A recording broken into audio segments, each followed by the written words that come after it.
Au cœur de la louange. Au cœur de la louange, une émission de rencontre, de formation, d'évangélisation et de partage sur la louange.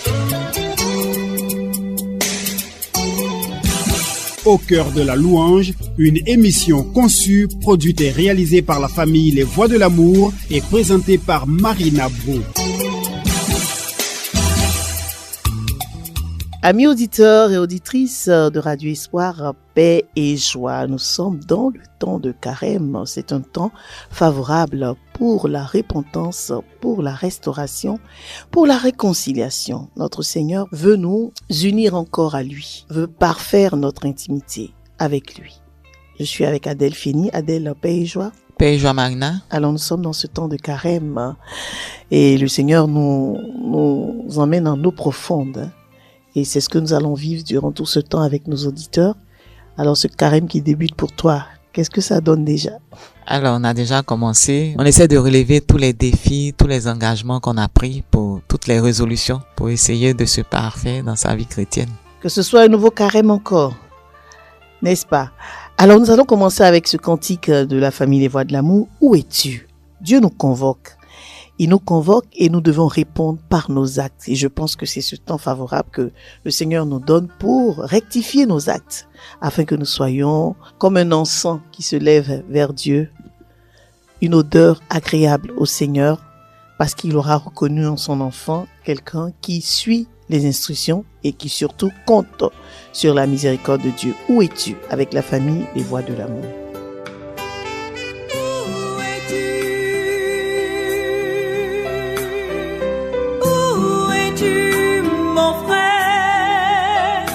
Dieu te convoque aujourd'hui à répondre de l'amour que tu as pour lui et le justifier par des actes. Où es-tu? Réponds à ton Seigneur Dieu. Où es-tu, ma sœur? Dieu te convoque aujourd'hui.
Alors ce cantique me fait penser à un jugement, le Seigneur qui nous appelle, qui nous cherche, comme dans le jardin d'Éden. Adam s'est caché après ce qu'il a fait. Eh bien le Seigneur le cherchait. Où es-tu, Adam? Et aujourd'hui encore le Seigneur nous cherche et il a besoin de savoir quelle est notre réponse. Adèle. Alors pour répondre, moi je me dis que durant tout ce mois de carême, il faut pouvoir répondre à l'appel de Dieu. Il faut pouvoir se recentrer sur lui. Parce que une année est passée, on a fini un carême déjà en 2025. Là, nous sommes en 2026. Et le Seigneur, dans son désir de nous parfaire à chaque fois, de nous réconcilier à chaque fois, l'Église nous donne de faire encore ce temps de carême. Chaque fois, il faut recommencer. Le Seigneur nous appelle à recommencer. Même si on reste en chemin, relevons-nous et recommençons. Parce que il viendra bientôt et il faut qu'il nous trouve parfaits. Oui. Nous allons parler un peu du message du Saint-Père Léon XIV, les 40 défis concrets pour ce carême 2026. Et aujourd'hui, j'aimerais qu'on reste sur cet aspect qui est très important. Je pense que c'est le premier d'ailleurs, parce que le premier combat du chrétien, c'est d'avoir Dieu dans son cœur. Parce que si nous sommes remplis de Dieu, eh bien, tout ce qui est déchet n'aura même pas de place pour s'installer. Alors, il dit remettre Dieu au centre par l'écoute. La première proposition, c'est lire un verset d'évangile chaque matin avant de toucher ton téléphone. Ça fait rire parce que on est un peu tous dans le même cas, hein? Le téléphone. Quand on le prend immédiatement le matin, qu'est-ce qu'on fait? Alors, c'est dommage parce que en tant que chrétien, la première réaction, c'est de prendre soit ta Bible ou le bréviaire. Mais aujourd'hui, le téléphone, c'est autre chose. Est-ce que j'ai pu recevoir un message? Quel message j'ai pu recevoir la nuit? Alors que avant de commencer sa journée, le premier message qu'on doit recevoir, c'est celui du Christ. Celui du Christ. Et je pense que durant ce temps de carême, ce serait bien de suivre ces 40 défis proposés par le Saint-Père, parce que ça nous permettra de remettre un peu les choses en ordre. Donc, lire un verset d'évangile chaque matin avant de toucher ton téléphone. Relire ce verset le soir avant de dormir. Comme une conclusion, c'est-à-dire que je l'ai lu le matin, ce verset a créé quelque chose en moi, j'ai peut-être ruminé ce verset toute la journée, j'ai eu des situations peut-être compliquées durant la journée, de belles situations, des plus difficiles, des moins difficiles. Et est-ce que ce verset a quelque peu changé quelque chose, m'a interpellé, m'a donné une réponse à une question que je ne comprenais pas. Et le soir, je relis ce verset avant de dormir et puis je peux faire un peu le bilan de la journée. Le troisième, couper ton téléphone 10 minutes pour prier en silence. Couper le téléphone, on a l'impression que on nous demande des choses incroyables, tellement le téléphone est devenu le quotidien de ce monde-ci. Il faut le couper 10 minutes. Pourtant, c'est très peu, 10 minutes. On a l'impression qu'on va rater quelque chose de grand. 10 minutes pour prier en silence. Ça, j'aime bien. Et le dire, Esprit Saint, guide-moi aujourd'hui. Adèle, le matin sans l'Esprit Saint, on va dans le vide. Alors, c'est l'Esprit Saint qui peut nous amener, qui peut coordonner toute notre journée, toutes nos actions, tout ce que nous allons faire dans la journée. C'est l'Esprit Saint qui peut nous aider à tout organiser et à vivre pleinement notre journée et je vais dire optimiser ou maximiser notre temps, parce que tu peux te retrouver avec beaucoup d'activités, mais quand le Saint-Esprit te fait cet emploi du temps, ce planning-là, tu peux arriver à faire beaucoup de choses que tu as prévu faire dans la journée. Et puis avec réussite. Le 5e défi, c'est écouter attentivement la parole à la messe. Ça, c'est un grand défi. Parce qu'on est souvent présent sans être présent. Et quand on sort de la messe, moi, je le fais systématiquement avec les enfants. Parce que ça me met en même temps dans ce défi-là. On leur dit, mais qu'est-ce qu'on a dit à la messe? Qu'est-ce que vous avez retenu? La parole parlait de quoi? Mais c'est incroyable, on peut se retrouver dehors sans même se rappeler de ce qui a été lu. Je dis, mais 5 ou 10 minutes, hein? Après la messe, je ne dis pas 2 heures après, non. 5 minutes, qu'est-ce qu'on a dit à la messe? On n'a pas retenu. Donc, c'est un grand défi pour ce temps de carême. Ce 5e défi est un grand défi. Se dire, je dois écouter attentivement la parole à la messe. Je dois pouvoir la restituer. Je pense que l'enseignement que nous avons tout à l'heure, c'est l'homélie du Père Fiacre que nous allons écouter ensemble, revient un peu dessus. Lorsqu'on reçoit, il faut partager. Alors, on partage ce qu'on a reçu, mais ce qu'on a retenu. Il faut retenir déjà. Bien avant d'écouter le Père Fiacre, nous allons vivre ce cantique avec la famille Les Voix de l'amour. Au Père, je suis ton enfant, qui parle de baptême. Et cette homélie aussi parlera de baptême. On écoute. Je sais que tu m'aimes, oh Père.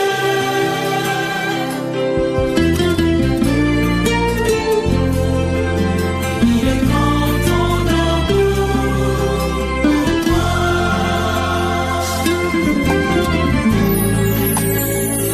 Comme la plante font tout pour grandir, a besoin d'air et de lumière. Des enfants pour s'épanouir.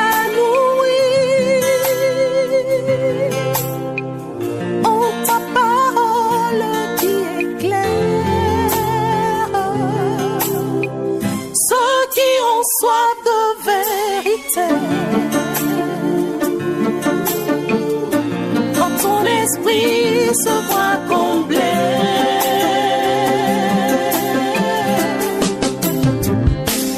oh Père, je suis ton enfant. J'ai mis le preuve que tu m'aimes. Je veux te louer par mon chant d'amour, le chant de joie de mon baptême.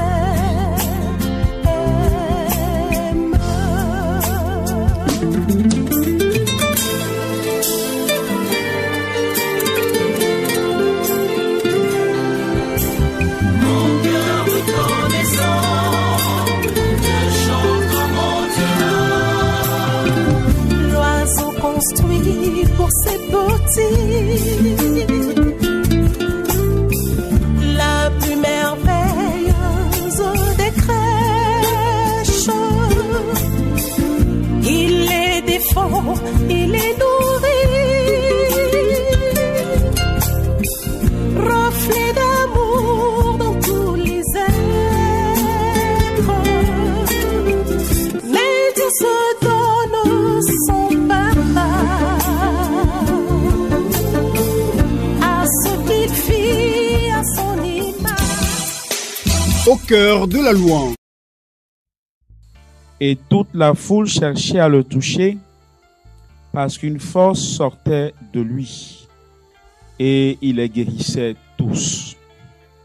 Frères et sœurs, les textes qui nous sont donnés aujourd'hui pour notre méditation nous permettent de nous interroger sur nos engagements baptismaux. Dans la première lecture, l'apôtre Paul fait une remarque. Il fait une remarque aux Corinthiens. Comment se fait-il que entre vous, chrétiens, vous qui avez décidé, vous qui avez accepté le Christ, comment se fait-il qu'il arrive que vous puissiez aller juger des affaires entre vous devant des juges païens, alors que vous pouvez régler cela entre vous, frères? Et la finale du texte de la première lecture est très évocatrice. Voilà ce qu'étaient certains d'entre vous.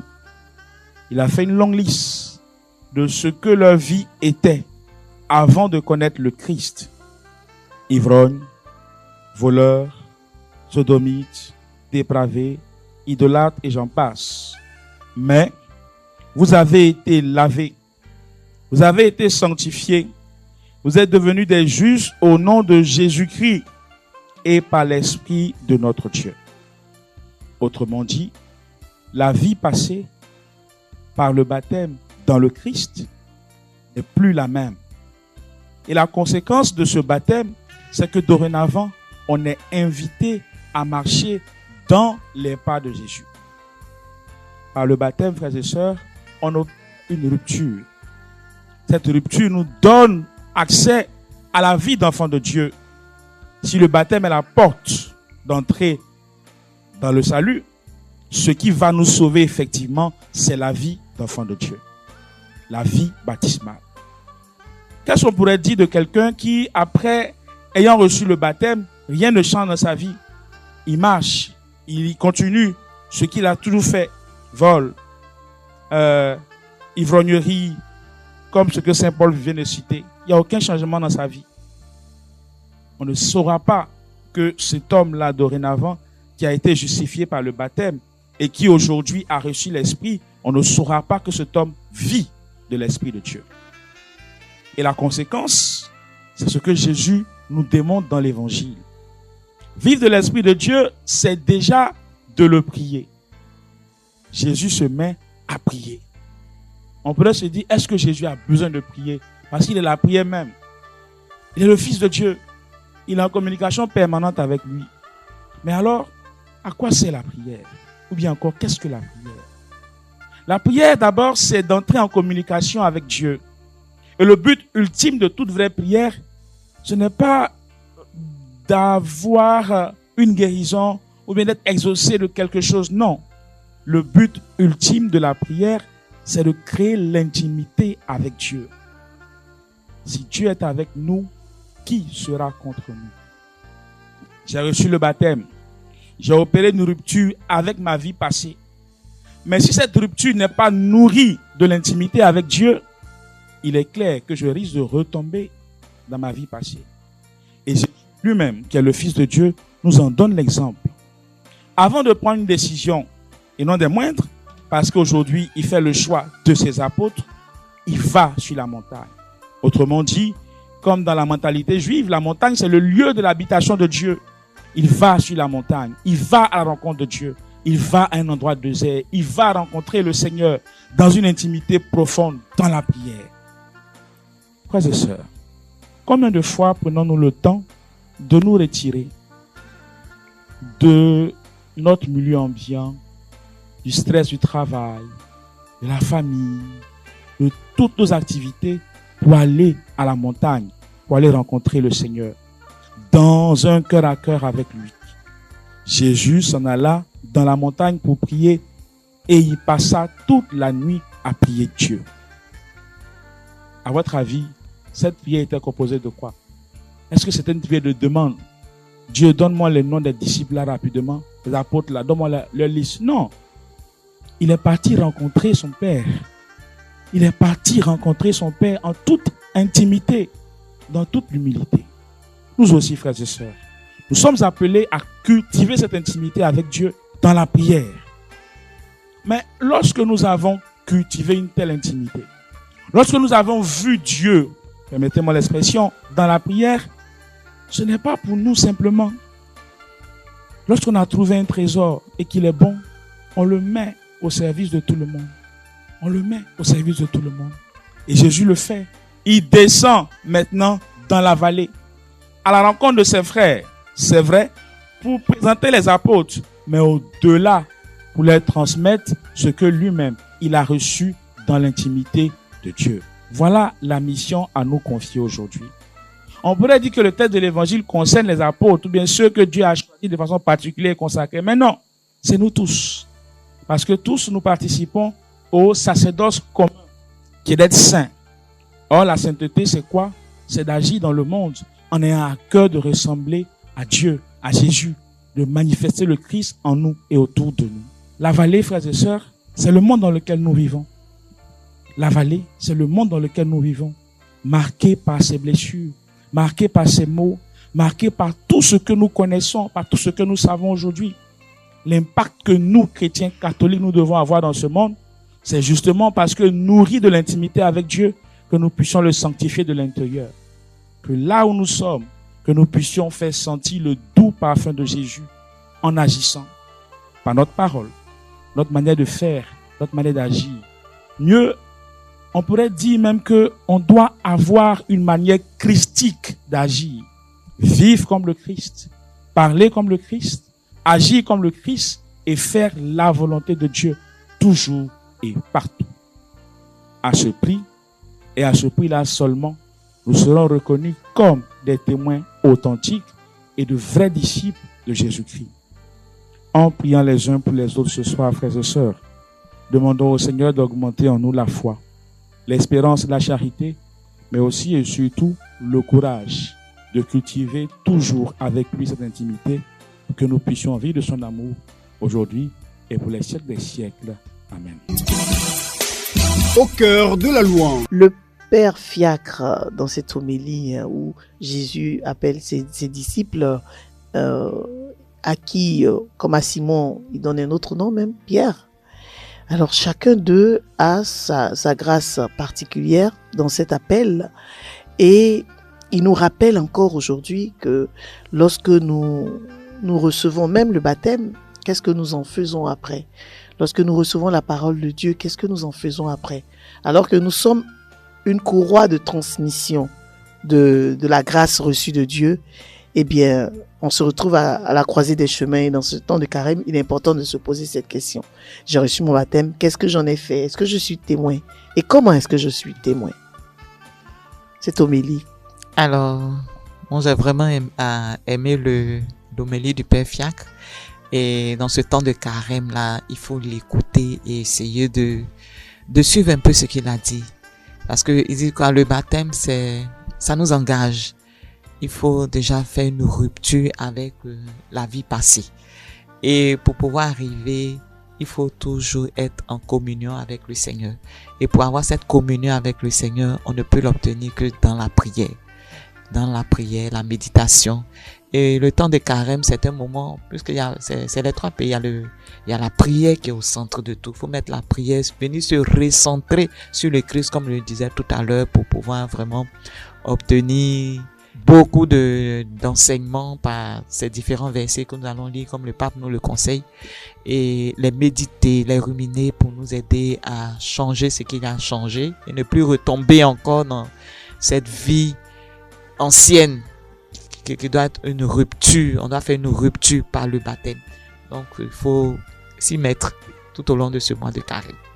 Comme on l'a signifié dans les 40 défis proposés par sa sainteté le pape Léon XIV, il y avait lire un verset chaque matin, relire le verset avant de dormir, couper son téléphone au moins 10 minutes pour prier en silence, et puis dire « Esprit Saint, guide-moi aujourd'hui ». Écoutez attentivement la parole à la messe.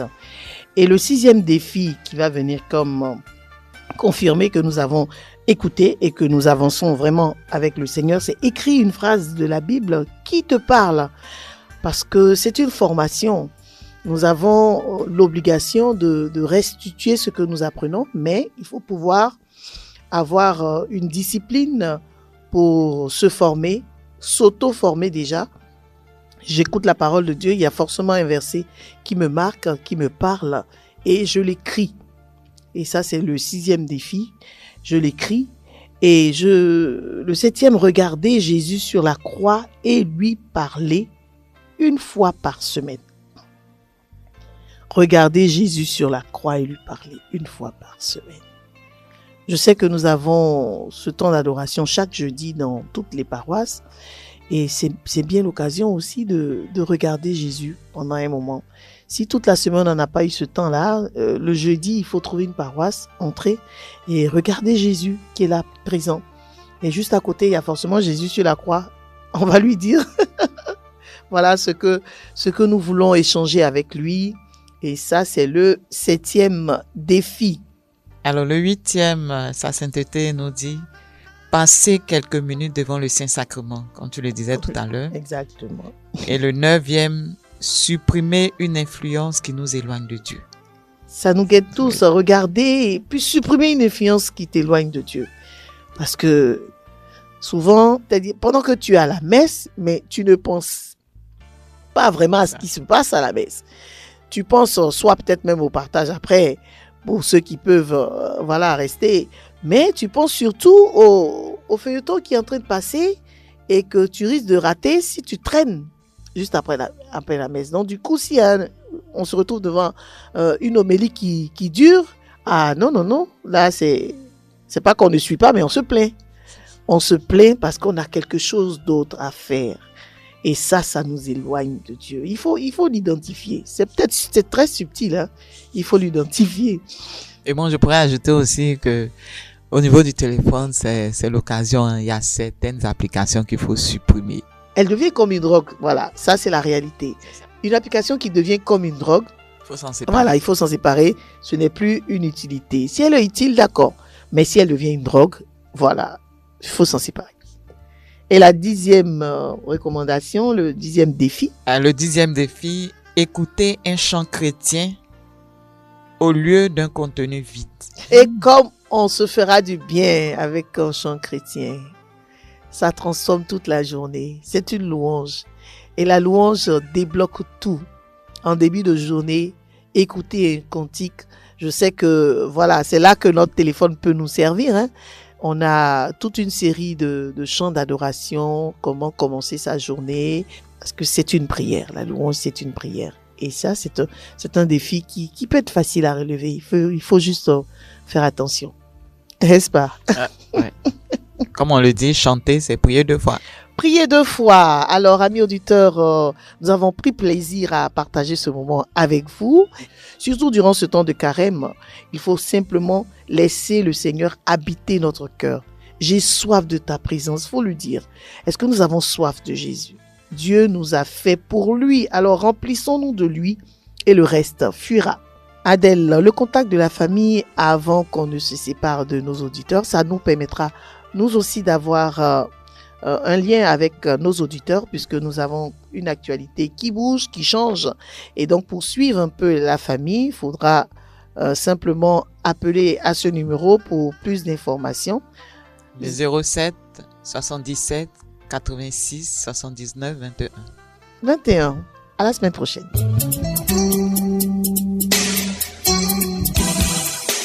Au cœur de la louange. Au cœur de la louange, une émission de rencontre, de formation, d'évangélisation et de partage sur la louange. Au cœur de la louange, une émission conçue, produite et réalisée par la famille Les Voix de l'amour et présentée par Marina Bro.